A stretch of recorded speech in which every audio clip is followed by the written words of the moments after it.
Terima kasih Anda masih di Sapa Indonesia Akhir Pekan bersama saya Asri Gunawan. Saudara, ada berita terbaru dari kampanye Presiden Amerika Serikat. Kandidat Presiden Partai Republik Donald Trump dievakuasi dari panggung saat tengah berkampanye di Pennsylvania pada hari Sabtu waktu setempat.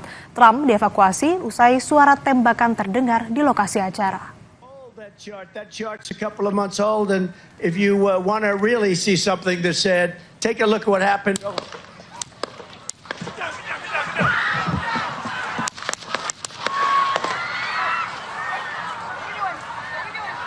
Dengan cepat, Trump merunduk di belakang podium ketika terdengar suara letusan tembakan. Agen dari pasukan pelindungnya pun bergegas ke panggung. Teriakan langsung terdengar dari kerumunan. Diduga Trump ditembak mengenai telinga kanannya. Terlihat telinga kanan Donald Trump berdarah sesaat setelah ia dievakuasi. Namun begitu, Trump terlihat masih bisa mengepalkan tangan ketika dievakuasi dari atas panggung.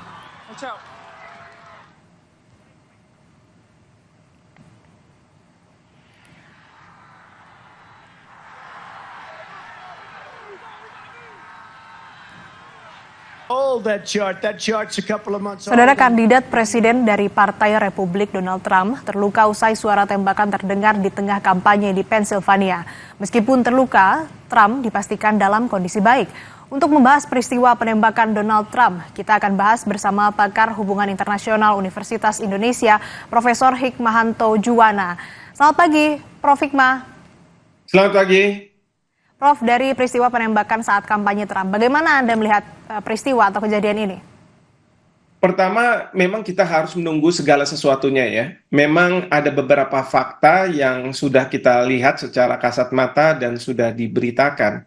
Pertama, memang ada suara tembakan. Kedua, ketika ada tembakan sekali atau dua kali tadi saya dengar, lalu kemudian Donald Trump memegang telinganya. Dan kita tahu bahwa belakangan bahwa telinga itu mengucurkan darah sebelah kanan. Jadi apakah ini dari peluru yang ditembakkan atau tidak, saya tidak tahu. Apa karena pada waktu merunduk ada sesuatu yang kemudian mencederai telinga dari Donald Trump. Lalu kemudian kita tahu bahwa ketika Donald Trump ada penembakan lalu dia merunduk, lalu Secret Service dan polisi lokal mengerubungi beliau, lalu kemudian mengangkat beliau, tapi tidak langsung kemudian dibawa keluar, begitu ya.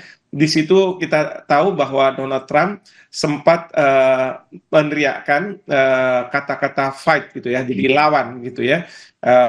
Pertanyaannya adalah, kenapa ada jeda itu? Tentu mereka-mereka yang ahli dalam masalah pengamanan VIP itu pasti akan tahu apakah ini sesuatu yang wajar atau tidak wajar.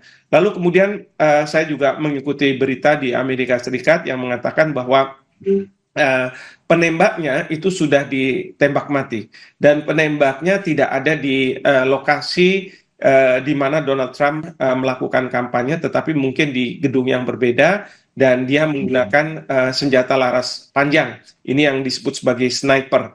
Nah, sniper ini apakah sebenarnya ingin melukai di bagian kepala Donald Trump, tapi tidak terkena, akhirnya kena di kupingnya. Ini juga kita tidak tahu, jadi ini masih belum konklusif. Lalu kemudian juga dari tembakan itu juga katanya di audience itu ada yang terkena dan meninggal ya peluru. Jadi kalau kita lihat banyak penonton yang ada di situ, dan salah satunya berdasarkan berita ada yang tertembak.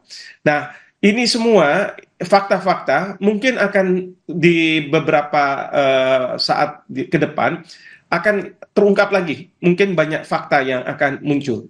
Nah, oleh karena itu, dalam situasi sekarang ini, memang kita tidak bisa menentukan apa yang menjadi penyebab dan motif dari penembakan terhadap Donald Trump, kecuali fakta-fakta yang sudah ada. Memang dalam situasi seperti ini akan muncul berbagai spekulasi. Spekulasi yang mungkin mengatakan bahwa jangan-jangan ini merupakan tindakan yang dilakukan dari kubu Partai Demokrat yang menjadi pesaing dari partainya Donald Trump, yaitu Partai Republik. Meskipun kita tahu bahwa Partai Demokrat terkait dengan masalah gun control, dia sangat mengatakan bahwa seharusnya rakyat Amerika Serikat tidak boleh diberikan akses yang mudah untuk mendapatkan senjata. Ini berbeda dengan Partai Republik, ya. Lalu kemudian juga muncul apakah ini jangan-jangan yang disebut sebagai lone wolf. Lone wolf itu adalah pelaku yang tidak terafiliasi kemana-mana. Jadi berdasarkan keyakinan dia sendiri. Kita juga tidak tahu apakah mungkin yang bersangkutan ini punya keyakinan, kekhawatiran bahwa kalau misalnya Donald Trump yang akan menjadi presiden, karena sekarang ini terlihat bahwa Donald Trump lebih kuat daripada Joe Biden dari segi usia, apalagi kemarin sudah ada kampanye terbuka, ya, putaran pertama. Nah, ini yang kemudian dia ingin melakukan sesuatu tindakan. Kita juga tidak tahu apakah ini alasannya. Bahkan bukannya tidak mungkin ada spekulasi yang mengatakan bahwa ini semua diinisiatifi dari justru dari kubu Donald Trump, karena dalam situasi seperti ini tentu bisa memboost atau mendorong banyaknya suara untuk Donald Trump. Nah, ini yang kita tidak tahu dan kita tidak bisa menyatakan secara konklusif bahwa ada spekulasi-spekulasi seperti itu, termasuk juga teori konspirasi, katakanlah ya, jangan-jangan ini sesuatu konspirasi dan lain sebagainya. Kita juga tidak tahu apakah kemudian juga ada negara ketiga yang ingin intervensi dalam pemilihan yang ada di Amerika Serikat. Ini juga kita tidak tahu. Jadi kita masih harus banyak menunggu, tetapi memang kejadian seperti ini patut disayangkan. Patut disayangkan oleh semua pihak, semua yang mengatakan bahwa demokrasi harusnya dilakukan tanpa adanya kekerasan. Kita tahu sekarang ini Presiden Joe Biden sudah menyampaikan penyesalannya karena ada tindakan seperti ini di Amerika Serikat. Demikian juga mantan Presiden Barack Obama. Dan saya yakin masyarakat di Amerika Serikat menyayangkan bahwa ada tindak kekerasan seperti ini. Dan ini yang terakhir kali terjadi pada waktu Robert F. Kennedy, adik dari John F. Kennedy, ketika dia maju sebagai calon presiden Amerika Serikat, tapi pada waktu itu dari Partai Demokrat, seperti itu. Oke, Prof, ini menarik, dari peristiwa ini menimbulkan banyak spekulasi, mulai dari peristiwa tersebut terjadi memang atau penembakan ini berasal dari kubu lawan. Ada juga spekulasi dan konspirasi bahwa memang ini gimmick untuk kemudian bisa mendompleng suara Donald Trump yang dilakukan oleh Trump sendiri. Tapi katakanlah bahwa ini memang bukan dari kubu Trump itu sendiri, atau mungkin dari kubu lawan atau dari pelaku yang memang tidak terafiliasi dengan kegiatan politik begitu. Apakah ini artinya keamanan di Amerika ini kecolongan dan bisa kemudian bisa melukai salah satu kandidat di kontestasi Pilpres? Saya tidak bisa langsung juga mengatakan bahwa ini merupakan kecolongan dari pihak pengamanan dari Amerika Serikat, karena dalam situasi seperti sekarang ini, saya yakin banyak presiden ataupun calon presiden ingin dekat dengan rakyatnya, ingin berkomunikasi dengan rakyatnya. Memang dari sisi pengamanan ini sangat-sangat sulit kalau misalnya sudah dalam situasi seperti ini. Pengamanan seperti apapun juga itu bukan berarti kemudian 100% akan bisa memastikan bahwa yang akan dilindungi itu terbebas dari serangan seperti ini. Ya, sekarang misalnya pada waktu Paus Pope John Paul pernah ditembak gitu ya, lalu kemudian masih hidup, itu pengamanannya sampai kemudian di dalam untuk mendekati masyarakat ada kaca yang anti peluru yang ya di dalamnya lah Pope itu seperti itu. Nah, ini juga bisa bisa terjadi, dan kita tidak tahu dari mana sumber serangan itu. Katakanlah di venue yang terjadi di Donald Trump itu sudah dilakukan screening dan lain sebagainya untuk memastikan bahwa mereka yang memasuki venue itu tidak membawa senjata. Tapi kita lihat bahwa ini ternyata dilakukan di gedung lain yang katakanlah jauh dari tempat venue dan dilakukan dengan sniper. Jadi sekali lagi saya juga tidak bisa mengkonklusikan bahwa ini merupakan suatu kecolongan dari pihak pengamanan. Kita juga mungkin harus mendengar juga kenapa pihak pengamanan masih bisa memberikan waktu kepada Donald Trump untuk bicara begitu ya, sebelum kemudian dibawa. Ini apakah memang prosedur pengamanan di Amerika Serikat seperti itu?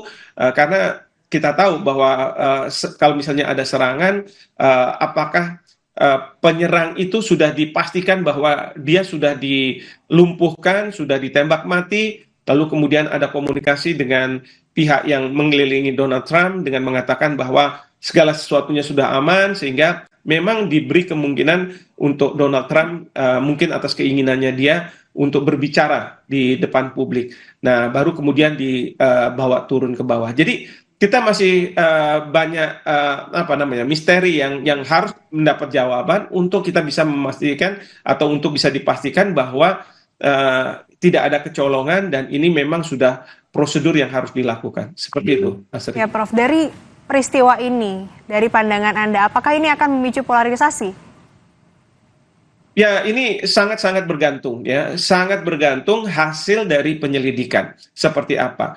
Apakah ini akan memunculkan polarisasi yang semakin kuat? Apakah ini akan menguntungkan Partai Republik, menguntungkan Donald Trump? Atau justru sebaliknya, ini akan merugikan Donald Trump dan justru akan menguntungkan Presiden Joe Biden. Kita tidak tahu ya, karena segala sesuatu ini akan bergantung pada hasil dari penyelidikan ini. Ya, tapi satu hal yang pasti adalah saya rasa di Amerika Serikat tidak menginginkan kejadian ini terulang kembali, tidak menginginkan dalam proses demokrasi kekerasan berbicara. Dan ini tentu tidak hanya di Amerika Serikat, tetapi di berbagai penjuru dunia. Kalau kita menjalankan demokrasi, tidak seharusnya kekerasan ada di situ. Seperti itu, Asri. Ya, tentu tadi dijelaskan juga memang motif ataupun juga sumber serangan ini masih misteri, apa kemudian penyebabnya, siapa yang terlibat, kemudian siapa-siapa nanti yang kemudian dari hasil penyelidikan ini siapa yang diuntungkan, kemudian terkait dengan polarisasi ini juga tentu masih menunggu hasil dari penyelidikan. Tapi yang jelas tadi Prof, seperti yang Anda sebutkan juga bahwa kekerasan memang tidak diharapkan di negara manapun, khususnya saat melakukan proses atau kontestasi politik. Terima kasih Profesor Hikmahanto Juwana, pakar hubungan internasional Universitas Indonesia telah bergabung bersama kami di Sapa Indonesia Akhir Pekan. Sehat selalu, Prof. Terima kasih. Saudara, usai jeda, jangan lewatkan untuk akhir pekan saatnya berolahraga bareng komunitas yoga. Seperti apa keseruannya? Tetap bersama kami.